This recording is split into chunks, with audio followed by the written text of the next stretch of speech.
Ambrosio Paré. Ambrosio Paré, del mundo de Bolivia que estaba Del mundo.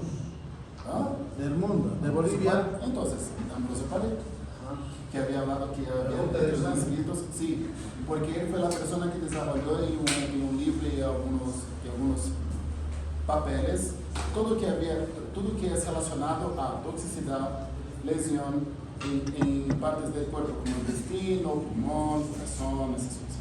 Y él fue el primero a decir que era una medicina legal o forense. Exacto. Hasta la fecha sigue manteniéndose ese nombre, ¿no es? Sí, y fue también responsable por sus libros, a través de sus libros, que las universidades, especialmente de la Alemania, que fueron una de las primeras a desarrollar la medicina legal a través de sus estudios. Aquí prácticamente en Bolivia hay representantes, pero pocos, como por ejemplo Michel Huerta, es cochabambino, Paz Solán es paseño, son los médicos legistas reconocidos en Bolivia. ¿Ya? Entonces, prácticamente, como sus compañeros dijeron, ¿no? Más antes se hacía un cronograma, mediante el Tribunal Supremo de Justicia se mandaba un cronograma para que distintos médicos se sorteen para poder hacer las valoraciones médico-legales a los pacientes para coadyuvar a la justicia. ¿Ya? Pero ahora prácticamente hay una sociedad de medicina legal que establecida en La Paz. ¿Ya? Entonces, ¿quiénes son los padres de la medicina en Bolivia? Ya me confundí entre ahorita. César Lombroso. César Lombroso. Y José Pasamar. No, también, ¿no? Pero también Ambrosio Paré es del mundo, es el primero, es el fundador. Sí. Entonces, el real de Bolivia es César Lombroso. César Lombroso. Doctor, nosotros hicimos una pesquisa, yo estaba curioso, y el número de personas que hoy son legistas, son médicos legales en Bolivia, nosotros llegamos a una conclusión que hay 35 médicos legales en Bolivia para 12 millones de personas. ¿Es verdad eso? Es poco, sí, no hay muchos. No hay muchos. Esto más que todo por el enfoque en cuanto a salud pública, digamos. Sí. ¿No? También la rama es un poco más complicada. Muchas veces decían que es menos remunerada, pero no.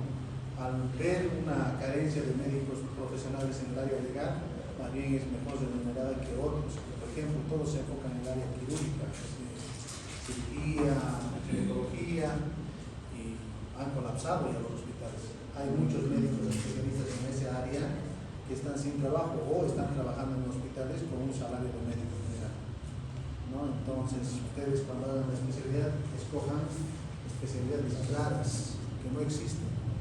Y eso es lo que siempre mi hijo está en tercer año de medicina, siempre eso le digo, escoger una especialidad rara donde te busque el trabajo y no tengas que buscarte vos trabajo. Sí. ¿No es cierto?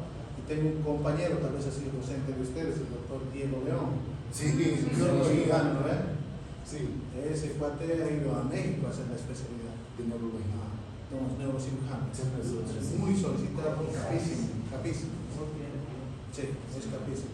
Entonces, y otros colegas que tengo que son ginecólogos, por ejemplo, ¿no?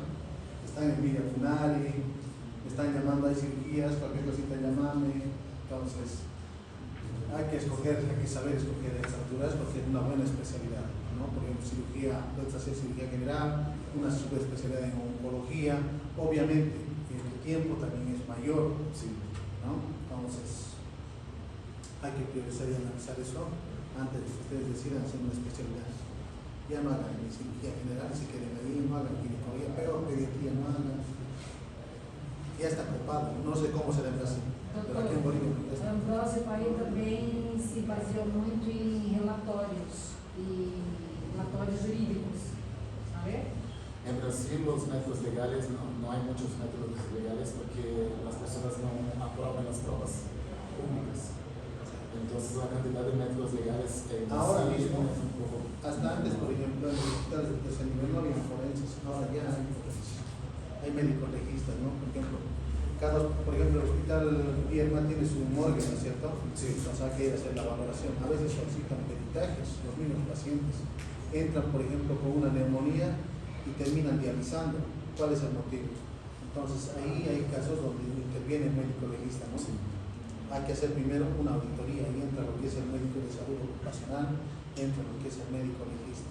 El médico de salud ocupacional revisa si no ha habido vulneración de protocolos mediante auditorías internas, ¿ya? Y esos son designados por el CEDES, y los peritos pueden ser designados desde la Fiscalía, ¿no es cierto? Entonces, como les digo, este tipo de área de lo que es la medicina legal y forense, más que clínico, quirúrgico, es más que todo público, es más que todo un apoyo a la salud pública y un medio de apoyo diagnóstico al derecho.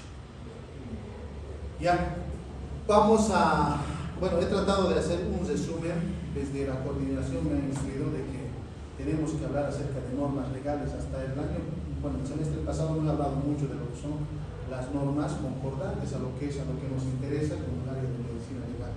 Ahora vamos a hacer mucho énfasis y he visto de que es bastante importante conocer de esto, por lo menos lo básico, ¿no? Sí, sí.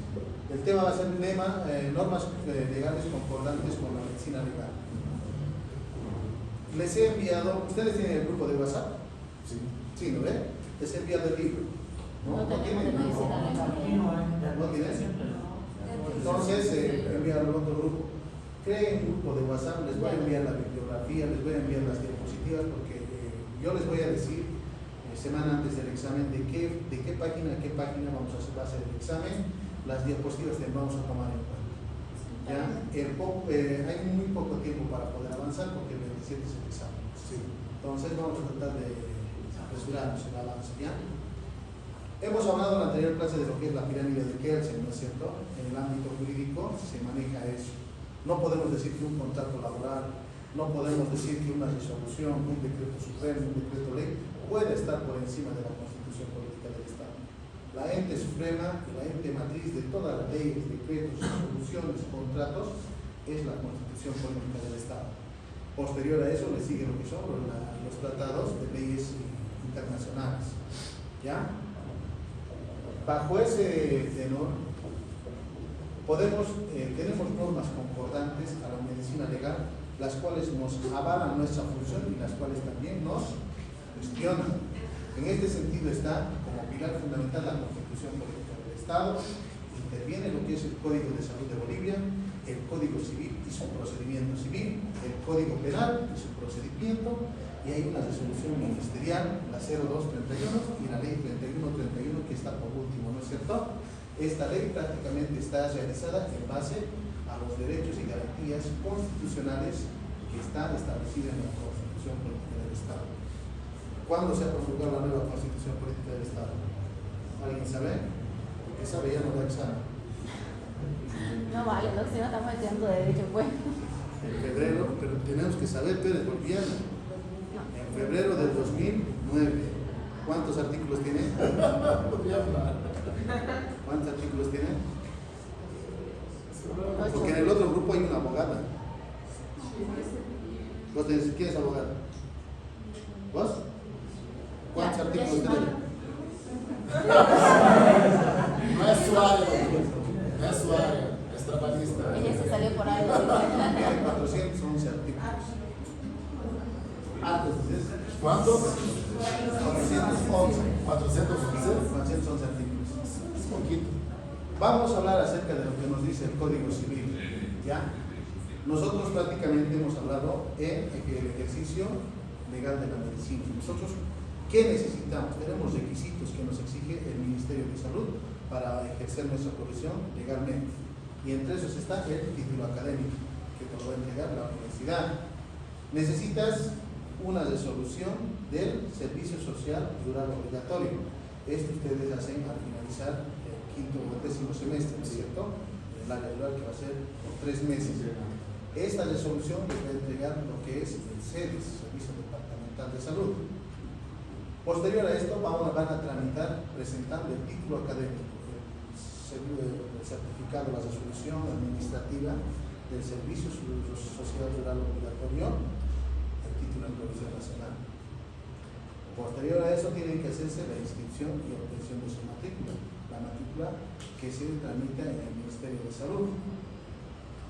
Una vez que tengan todos estos requisitos, tienen que apersonarse en el CEDES para que les den el registro profesional institucional, que es el RPI, y con toda esa documentación se hace la inscripción al colegio médico. ustedes para ejercer en un debido departamento, o sea, si ustedes van a ejercer en Cochabamba, la inscripción lo tienen que hacer en la departamental de acá, de Cochabamba. No les sirve la colegiatura de Cochabamba para ejercer en Santa Cruz o para ejercer en Beni. Tienen que ser departamental. ¿Cómo puedo volver a repetirlo? En el colegio médico, cuando van a inscribir ustedes, les van a emitir una matrícula, ¿ya?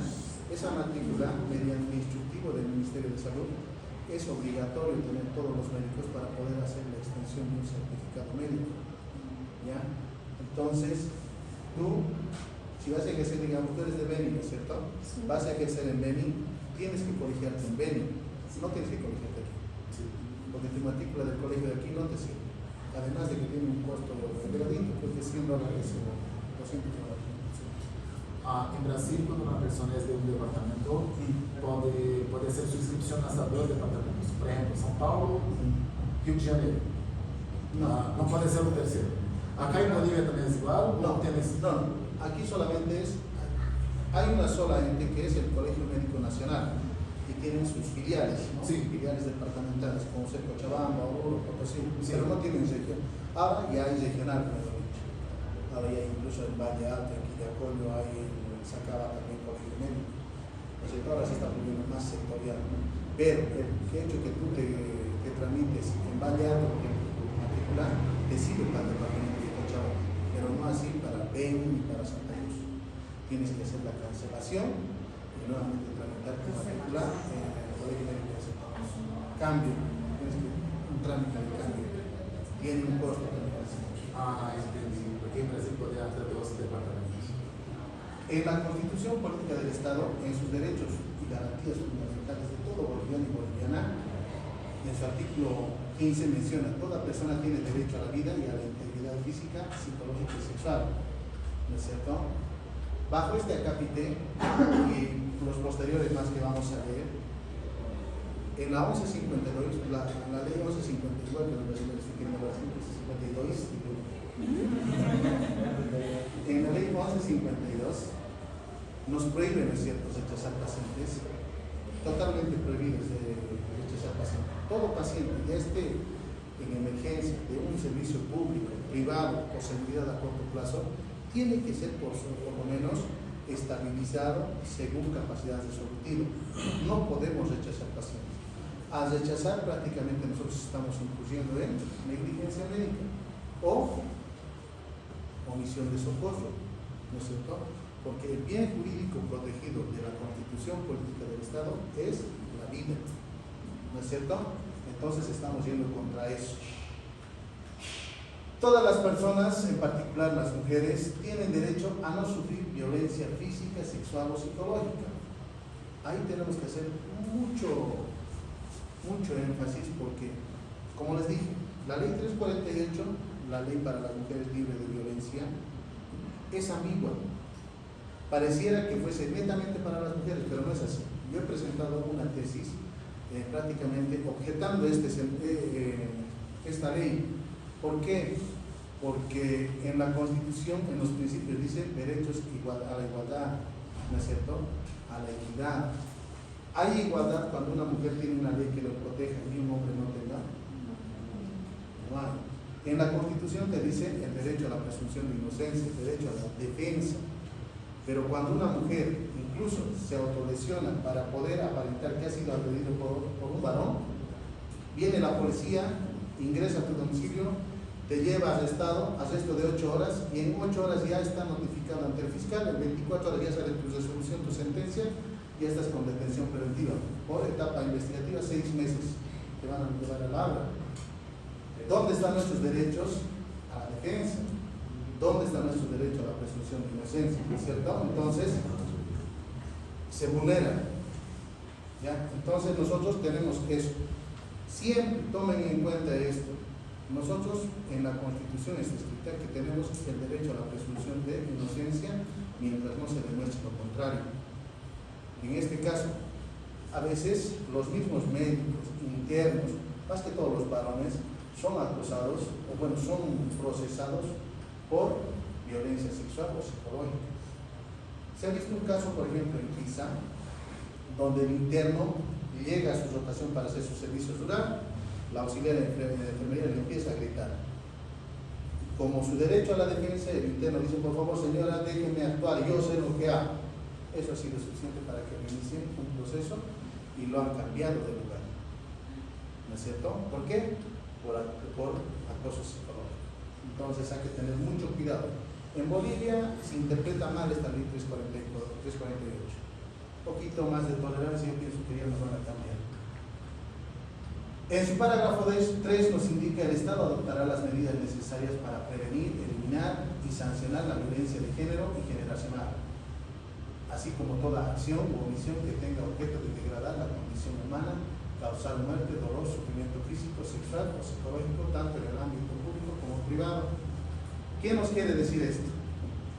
Aquí nos pone mucho énfasis en lo que es la acción y la omisión, ¿no? La acción es lo que hacemos y la omisión es lo que dejamos de hacer. Aquí no tiene que haber ningún tipo de discriminación, ¿ya?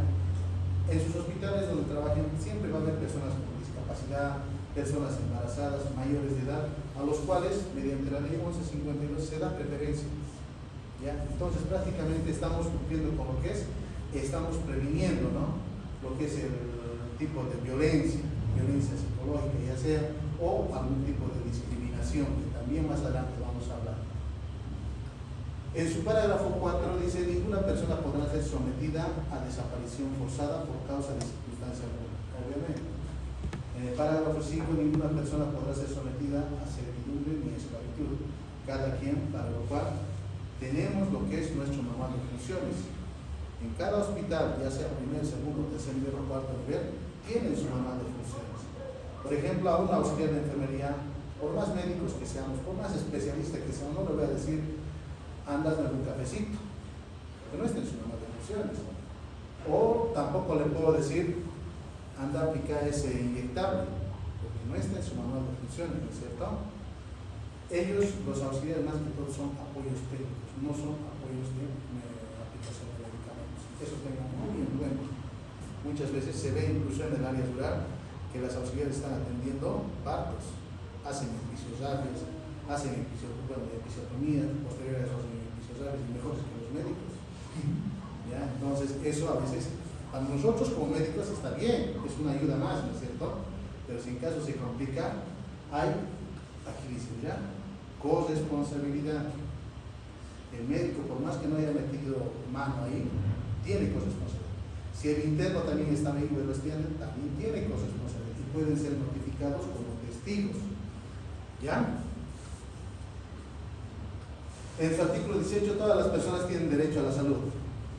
Y eso está garantizado, ¿no?, por la universalidad, por la gratuidad de lo que es el Sistema Único de Salud.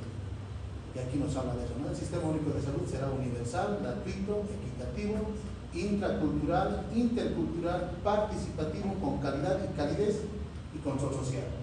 ¿Qué quiere decir intracultural? ¿Qué es la diferencia? Desde la persona de la región rural como la región urbana. Desde la región rural hasta la región urbana. Bueno, en la intracultural nosotros tenemos que estar dentro de la comunidad. Aquí prácticamente hace mucho énfasis en un acto de discriminación. ¿Cuándo no somos intraculturales? Por ejemplo, ustedes han notado en los hospitales, tal vez alguno de ustedes ha venido una mamá con su niño en brazos con fiebre. Pero ¿qué dice la mamá si es, digamos, del área rural? Le he bañado con alcohol, con orín y no le ha hecho efecto. ¿Lo ven? Para nosotros nos parece desagradable, pero nosotros como médicos no podemos cuestionar eso. ¿Ya? No podemos cuestionar. En ese caso, si lo cuestionamos, ¿para qué lo ha hecho así? Cochina, de todo, le estamos discriminando y estamos haciendo una violencia psicológica. Más al contrario, nosotros tenemos que alentar. Bien que lo ha hecho así, pero vamos a nosotros aplicarle por medicamento. Hasta ahí. Porque si no, te pueden procesar por discriminación. ¿Cómo fue corregir una persona, sendo que puede ser una violencia psicológica, siendo que está errado, yo tengo que hacer el servicio de una forma correcta e enseñar a la mamá, siendo que tengo que llamarle la atención? Yo no entiendo. Por eso, son protocolos de atención que no están por encima de la Constitución. Y la Constitución, si tú le cuestionas, prácticamente estás cometiendo lo que es violencia psicológica. Entonces, hay formas, hay tinos de cómo decir al paciente, corregir, ¿no? O sea, para posterior no le hagas, porque puedes hacerlo con manzanilla o puedes hacerlo de otra manera, puedes orientar, ¿ya? Pero no cuestionarlo. Ahora, en cuanto a lo que es la interculturalidad, esto lo van a ver en el área rural. Los pacientes son netamente quechistas. Ya nosotros, la Constitución, a todos los funcionarios públicos, nos obliga a manejar dos tipos de idiomas, ¿no es cierto? En este caso en Cochabamba sería el quechua y el castellano. Sí. En La Paz sería aymara, castellano, y así, ¿no? Según sus orígenes que corresponden. ¿Y a qué se refiere control social? Ustedes son control social, ¿no? Sí, son. No necesitan un credencial, no necesitan una elección democrática. Todos somos controles sociales. Es por eso que han visto sus videos de María Galindo. ¿La conocen a María Galindo? Es una loquita. Ay, qué malvado. Sí. Entonces, hay... Desculpa, doctor. He hablado sobre que el Sistema Único de Salud será universal, gratuito, equitativo, intercultural. ¿Eso incluye a las personas que son extranjeras también? Sí. Hay un artículo en la Constitución Política del Estado que si las personas tienen residencia por más de 2 años, prácticamente tienen el derecho de obtener lo que es el carnet del Estado plurinacional y por ende tú puedes ser beneficiario del SUS. Pero a una de mis compañeras necesitaba, ya está 6 años aquí, necesitaba el SUS porque su esposo tenía su instituto allá. ¿Su esposo qué? Su esposo estaba por la vecina. Y la cuestión es que fue aquí por el Estado de Claim, fue al servicio y ya tenían el canal, pero no les entendieron que hicieron son Ay, gracias por haber hablado de eso. Se puede. Se puede. Prácticamente ahí estás rechazando, ¿no? Y está vulnerando lo que es, y está atentando contra la salud de las personas, de los bolivianos. Podríamos procesar entonces. No se puede. Pues el único requisito es, en el SUS van a leer carnet de identidades. Y en los extranjeros tienen que estar con el carnet del Estado plurinacional, que muchos tienen. Sí. Muchos tienen, ¿no es cierto? Ahora ya no les están dejando sacar el SUS. Sí, hace como un año atrás se lo sacaban normal, o sea, tardaba una semana, ibas al centro, dejabas tu factura de luz y sacaban normal. ¿Una semana? Sí. ¿En dónde? En todos los lugares. En el día yo les hago sacar. Entonces, con ese carnet, Después de con el asegurar. SUS, yo puedo ser Puedes asegurar. Pero has de asegurar en un centro de salud de primer Solo que nivel. no, doctor. ¿Por qué? Porque no atende más. Habla que los extranjeros no pueden ser atendidos, solo los argentinos. No estoy de broma. ¿Qué les habrás hecho acá. también, pues? ¿Están creyendo que estoy de broma con ustedes? A ver, calma tu No hormona. es esto. No es esto.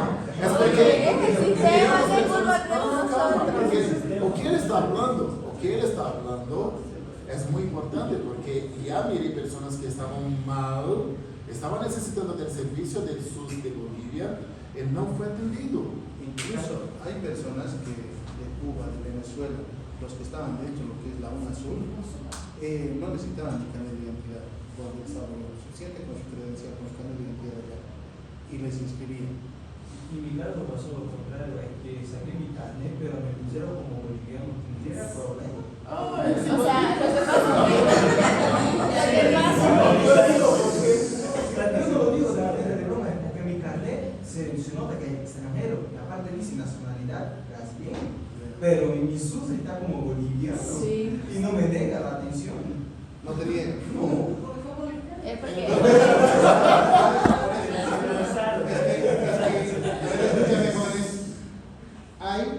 Depende de cada funcionario. Hoy en día, con esto del masismo, cada persona que entra que tiene poca formación.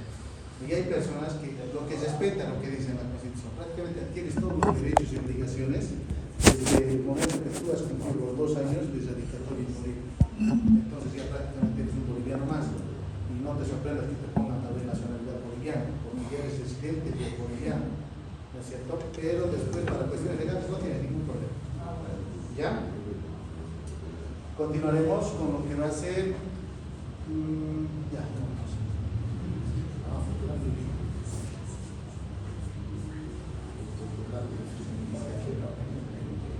conectamos. Ahora, Por favor.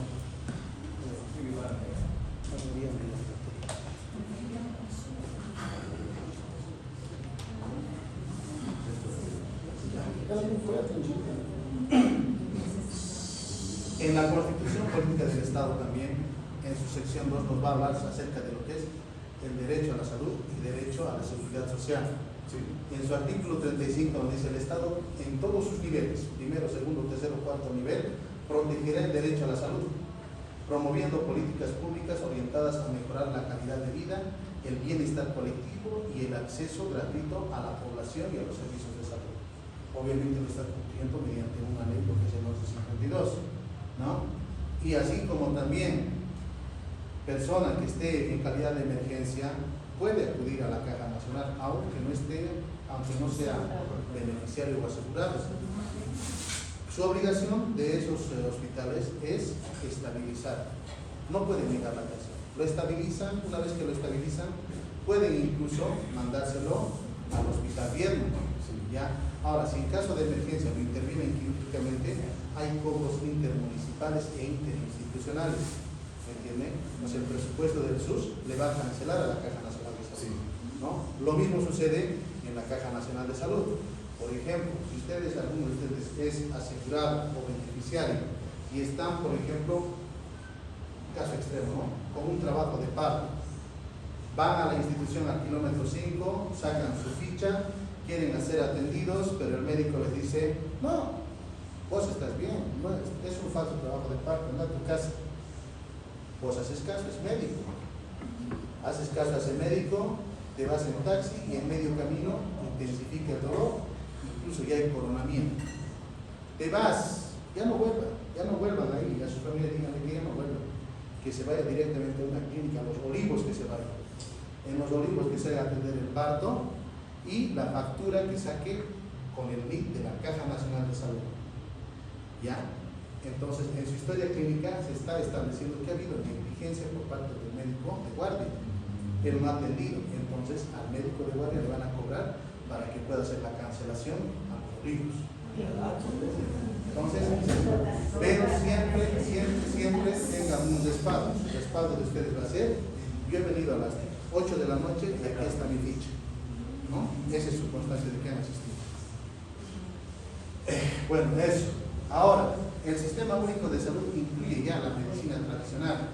Algunos de ustedes han debido estar en el primero, segundo nivel, o la Caja Nacional, o el maternológico, o el Manuel Asensio Villoro, que es el Hospital de Pediatría. Ya hay un consultorio de medicina tradicional. Más que todo, esto está obligando a los centros de salud integrales de primer nivel, donde tú, como médico, si no solucionas, puedes hacer interconsulta mediante una hoja de referencia. Pero, ¿cuál es la diferencia? Que este médico tradicional, uno, para ser habilitado y considerado como tal, tiene que estar inscrito en el Sobometra. ¿Qué es el Sobometra?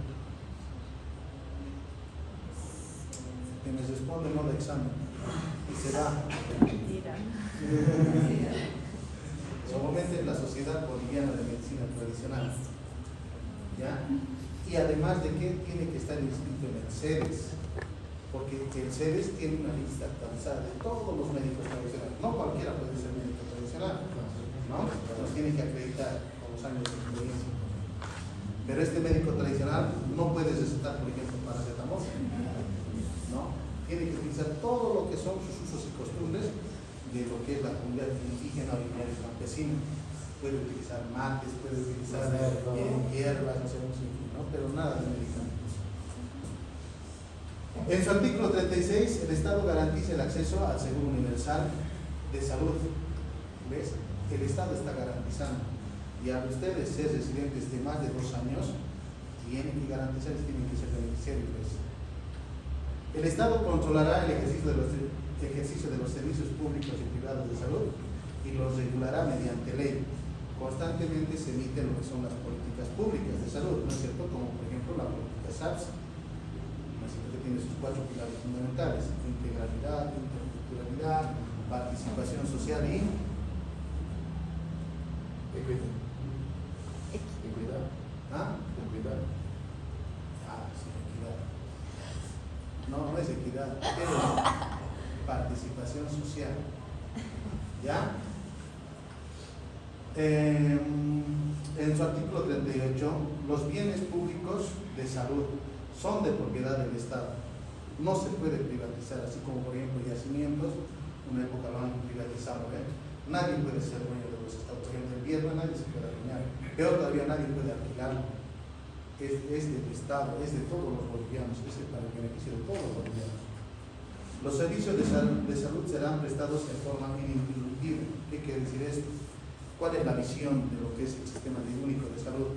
Que todos los hospitales, ya sean de primer, segundo, tercer nivel, trabajen 24/7, 7 días de la semana y 24 horas. Actualmente, primeros niveles se está clasificando en dos tipos de establecimientos públicos: centros de salud ambulatorios y centros de salud de primer nivel integrales. Esos integrales están trabajando, por ejemplo, de lunes a domingo y las 24 horas. Y tienen algunos las especialidades básicas, como ginecología y pediatría. Lo que no sucede con lo que son los ambulatorios. Vamos a ir a los más grandes.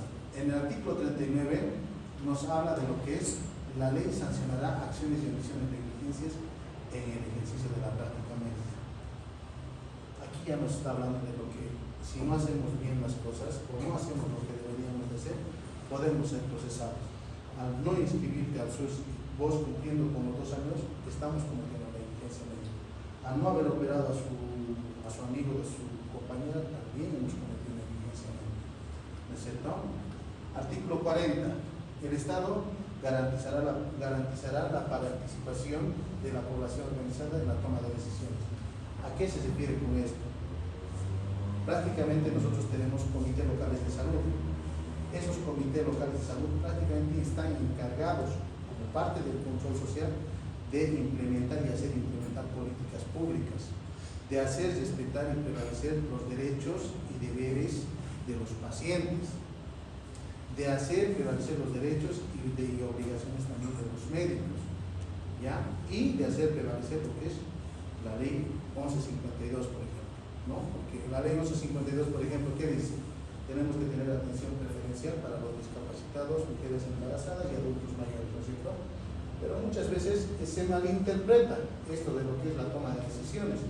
Más que todos los controles sociales, y van a ver en algunos hospitales, están enfocados en venir a ver a qué hora ha entrado, a qué hora ha tiqueado, a qué horas está yendo, qué están haciendo, si están bien vestidos, ¿no? Se ha tergiversado la función del control social y la participación activa de lo que es la comunidad.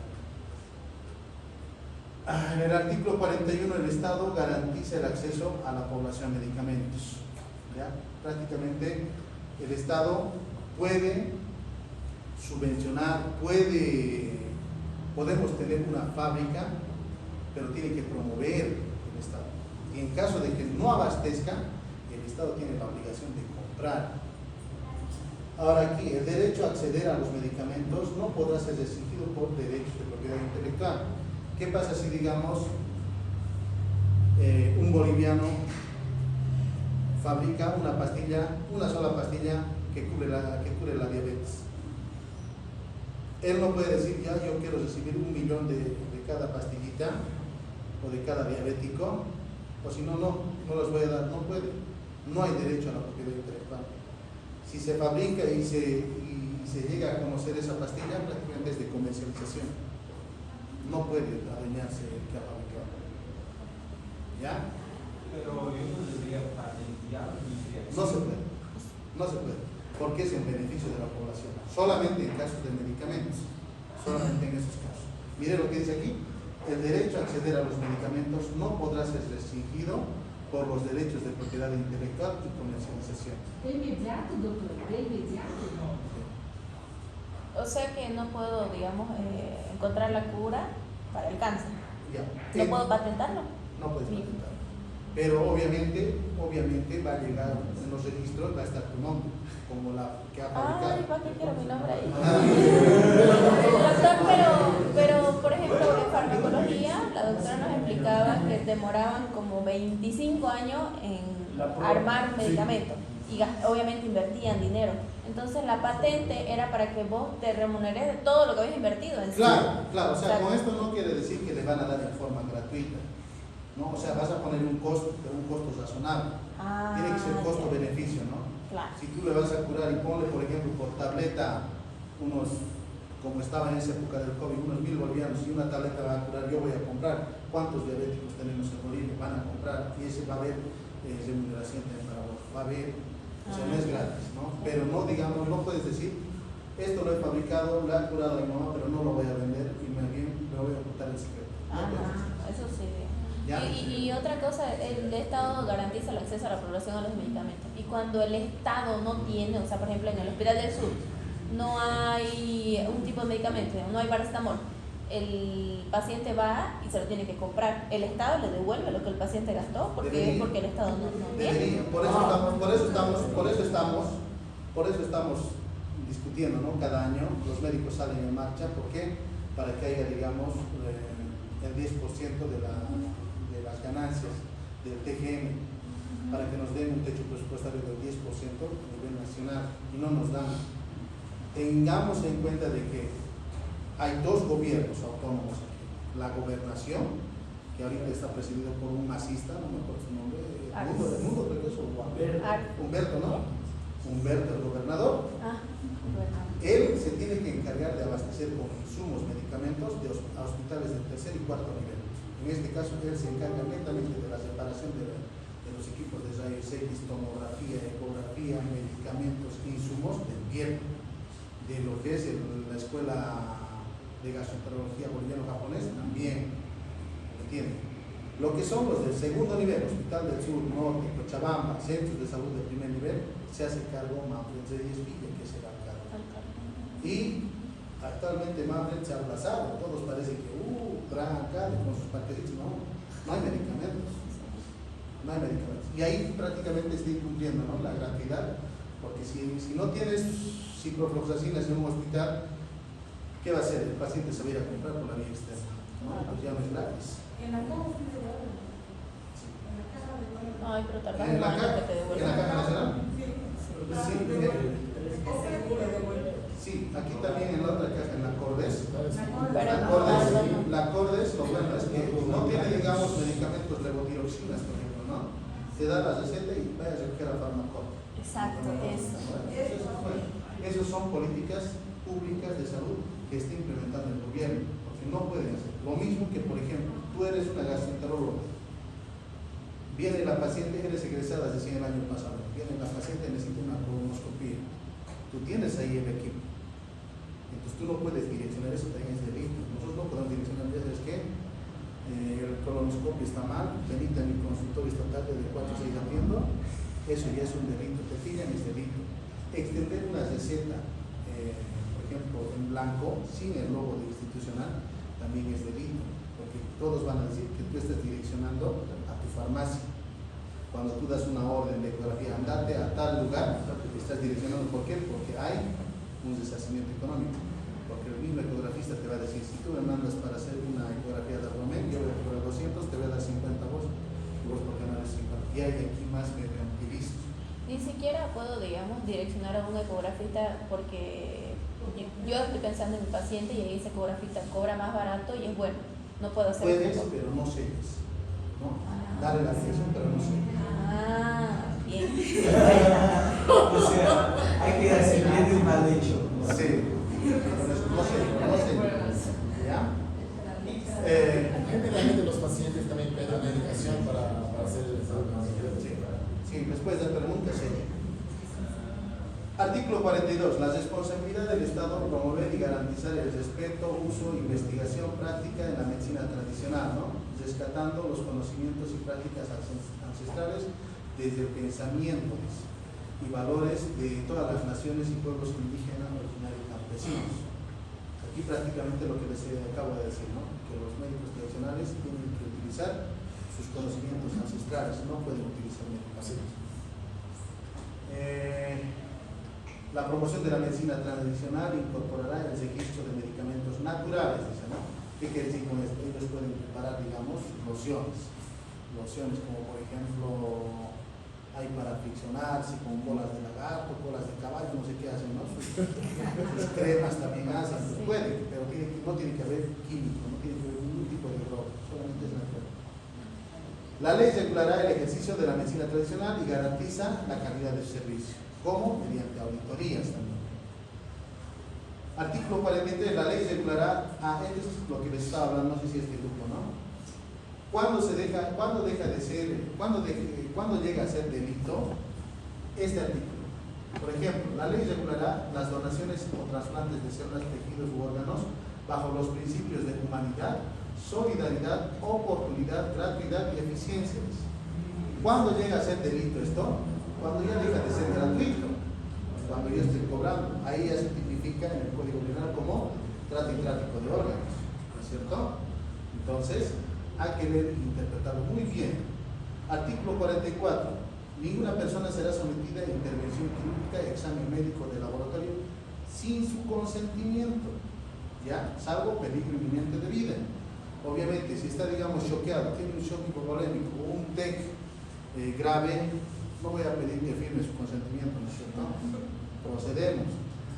Pero en el área, por ejemplo, en el área de la salud pública, ya sea en primer, segundo, tercer nivel, ustedes siempre hagan firmar un consentimiento informado. Eso les va a librar de responsabilidades legales de futuro. Hasta incluso se ha planteado en esta última reunión del CEDES que tengamos que hacer firmar las tomas de Papa Nicolau. ¿Ya? ¿Por qué? Porque se ha visto un caso en el hospital del sur, si no me equivoco, donde la paciente viene, quiero hacer la toma de Papa Nicolau, el médico dice muy bien, el procedimiento es así, le explica, ¿no? Lo bueno es que habla de su historia clínica, ¿ya? A solicitud de la paciente, no viene a hacerse la toma de Papa Nicolau. Ya dice el procedimiento, pasa un día y ella dice a su vecina, el doctor me ha manoseado, yo no quería ir, él me ha forzado prácticamente. Es bueno, si no tienen la hoja de consentimiento, ustedes siempre hagan firmar en la historia clínica. Y ese doctor había detallado todo lo que le decía la paciente, ¿no? Entonces, eso le ha librado, porque directamente va a ir, no va a ir directamente a un proceso penal. Se hace un proceso penal si ella va a la policía o al Ministerio Público. Pero se hace un proceso administrativo si ella denuncia al director. El director tiene un informe, el informe va a coordinación de SED va hasta lo que es el CEDES. Y en el CEDES va a llegar a la mano del sumariante, va a pedir un informe y ahí, bueno, la sanción cuando es administrativa puede ser económica o si no con sanción de suspensión de 30 días de trabajo sin derecho a salario. Entonces hay que tener mucho cuidado. Consentimiento informado siempre, hasta para sacar miedos. Dos preguntas, doctor. La primera, en este caso que había hablado, la persona hizo de forma maliciosa, gracias. ¿El médico puede hacer alguna cosa relacionada a la mujer? ¿En qué sentido? La prisión, O difamación, digamos. Difamación, Se puede, ¿sí? Se puede. Obviamente, ¿no? Si ella no demuestra, por eso les digo, si ella no demuestra lo contrario, si no, para cualquier denuncia, si ustedes son la parte denunciante, tienen que tener los respaldos, porque si no tienen las de perder, les van a procesar por falsedad material, falsedad ideológica, por lo que es ¿cómo se llama? Atentar contra la dignidad, el buen nombre, la honra de la persona. Ya sea difamación y calumnia. Segunda pregunta. Dentro que estaba hablando del salvo peligro inminente de su vida. Una persona tuvo un accidente automovilístico, está inconsciente, tiene que hacer una cirugía, si no irá a fallecer. Después de la cirugía, la familia llega y descubre que es un testigo de Jehová. ¿O qué ocurre? No quites espaldas con esto, por el derecho a la necesidad más que todo, ¿no? Que había peligro de muerte y estás protegiendo vos el bien jurídico protegido que es la vida, el derecho a la vida, y eso lo dice la Constitución, ¿no? Entonces, si tú no le das el primer auxilio o no procedes como deberías, peor todavía si eres una persona capacitada, estás cometiendo algo que es antijurídico y que está tipificado como omisión de socorro en el Código Penal. Lo mismo pasa con la transfusión de sangre, porque hay religiones que no te permiten, pero si está en riesgo de vida y no hay familiar y no sabes que es de esa religión. No hay nada que pueda identificar que es no hay de proceso. religión. Si está en riesgo, no hay proceso. Pero en este caso, las personas que son testigos de Jehová tienen sus carnecitas. Sí, es que hay que preguntar ahora. La mayoría. Pero aún así, no por una creencia vas a meterte en problemas. Por eso es preferible que te procesen por haber salvado la vida Que por haber que muerto, porque ahí van a decir ausencia o omisión de socorro o homicidio culposo. Porque tiene algunas De tarjetas. una u otra manera vas a terminar con Porque hay algunas tarjetas que identifican a la persona como testigo de Jehová. Si identificas eso, Por eso, pero ponte en ese accidente automovilístico, el paciente está inconsciente, pero lo tienes en el carnet, ¿lo vas a dejar ahí? Ahí hay omisión de socorro y va a morir. Y peor todavía si hay cámaras y dicen, pero si tú eres terapista, ¿por qué no lo has operado? ¿No es cierto? Ahí hay negligencia. Pero si en caso, digamos, tenga su carnet, tú eres consciente de que tiene carnet, pero lo has operado, ¿de qué te van a operar? ¿De qué te van a procesar? ¿Por haber salvado la vida? Y si te van a procesar, pues vas a salir inadmisible. O sea, en el ministerio no van a admitir. Eso no se admite, van a decir. está bien. ¿No? Gracias. Bueno, hemos hablado acerca de esto, el derecho a acceder a la seguridad social, los bolivianos y bolivianas. La seguridad social presta bajo los principios de universalidad, integralidad, equidad, solidaridad, unidad de gestión, economía, oportunidad, interculturalidad y eficacia, dice, ¿no? El Estado garantiza el derecho a la jubilación. ¿Ustedes están de acuerdo con la jubilación a los 60 años? Sí, ¿no? ¿Por qué? Si fuera yo paciente, sí, porque un viejito no tiene las mismas capacidades que cuando están jóvenes, digamos, en el Ahora tema. vos ponte en el zapato de profesional de 60 años. Ahí no, digamos. ¿Pero por qué dices? Sí, dijiste. Yo digo que sí. ¿Quién dijo? Yo digo. ¿Por qué? Porque el que se cumple los 60 años es una edad súper buena, además de que espacio para el trabajo a los que están empezando a trabajar. Hay lo ético y lo social, ¿no? Y el punto de vista jurídico. En el punto de vista jurídico, nosotros estamos que estar actualizados. Y muchos médicos de 60 años ya ni hacen cursos, llegan a institucionalizarse, no se actualizan. Seguimos con lo mismo. Un punto en contra es eso. Otro, hay de que ya tienen problemas o enfermedades de base, donde ya les incapacita y pueden ocasionar cualquier barbaridad en los pacientes. La parte negativa es de que obviamente como los médicos, enfermeras, auxiliares no están dentro de lo que es la ley general del trabajo, no hay la percepción del 100% de la jubilación, del salario. ¿Ya? Por ejemplo, si una persona, un médico está ganando unos 20.000 bolivianos, se va a jubilar con 4.000 bolivianos. Y desde el punto de vista social, a mí me parece que sí deberían de jubilarse, pero previo examen, ¿no? Previo examen. Porque no es lo mismo que tenga un médico de 60 años que ha sido sedentario, fumatérico, chupaco, que otro que sea educado, disciplinado, responsable, que vaya al gimnasio desde estudiante, ¿no? Entonces, física y mentalmente está pues capacitado para ello. En cambio el otro ya no. Uno es eso. Otro, a ustedes que son jóvenes les quita el espacio laboral. Ustedes obviamente ahorita son solteros, tal vez algunos hay mamás, de aquí a unos 5, 6, 7 años van a ser mamás, ¿no es cierto? O papás, y van a tener que dar dinero a sus hijos. Pero ¿qué hacen los de 60, 65, 70 años? Están ya criando a los nietos, a los bisnietos. Y hasta el hijo debe tener unos 50 años y siguen criándolo. ¿No ven? Entonces, hay distintos puntos de vista, ¿no? Desde lo jurídico hasta lo social. Entonces aquí nosotros prácticamente no estamos en lo que es la jubilación justa. ¿Por qué? Porque no estamos en el trabajo. ¿Qué hora es? Muchos les veo con su mochila. Ya se va. Mucha vida y falta harto. Hace muchas preguntas. ¿Ah? ¿Cuál es de eso va a ser el examen? ¿Hasta aquí? No, si falta harto. Ya. Ya pues 2.